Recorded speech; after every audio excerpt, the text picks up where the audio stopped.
After testing different materials in an extremely scientific way, I decided cotton balls had the most potential to improve the strength of this ice hammer.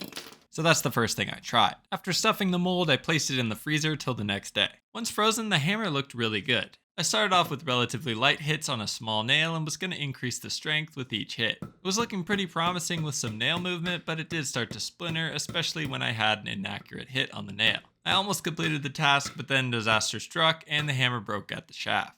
I wasn't going to be defeated with such a small amount of the nail left, so I choked up on the hammer and kept pounding, but I didn't have the leverage I used to, and the hammer started to break down even more at the tip, meaning the nail made no progress. In my frustration, I tried some dumb things that I'm not particularly proud of, and unfortunately, I still never got the nail in. The goal isn't just to get a single nail into some wood, but rather to have a more functional hammer, so I obviously had to make some modifications to the original design of just cotton balls. So I decided to try a more composite approach. Since paper towels also perform pretty good in testing, I decided to put a full bottom layer and top layer of paper towel strips to help keep everything together.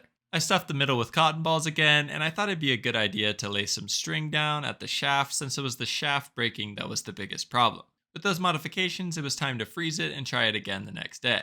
I woke the next day to another solid looking hammer, so my hopes were high, but that hope quickly faded after a few whacks showed an amateur carpenter's worst nightmare. The nail was starting to bend. I should have stopped right there and tried again before the damage was too great, but I foolishly tried to power through, which we all know basically never works. Unless nothing. The hammer finally broke, along with my heart, as I knew another day was needed.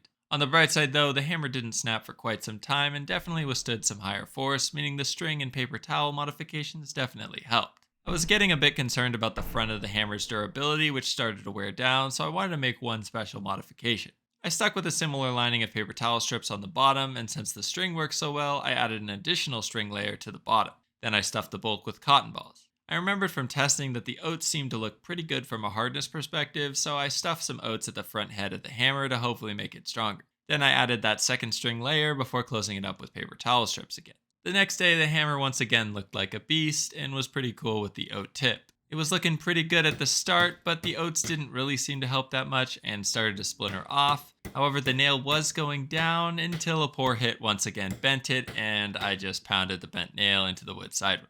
The head was looking pretty damaged, but I decided it was still intact enough to try a smaller nail, so I quickly placed another in. This time it did technically work. However, a hammer that gets completely torn up after a single use is not what I want, and that's why I decided to double down and go bigger. However, I don't own a larger hammer than this, so instead, it was mallet time. I'm completely out of time on this short, but here's the timestamp if you want to continue the full video, it's just one click away.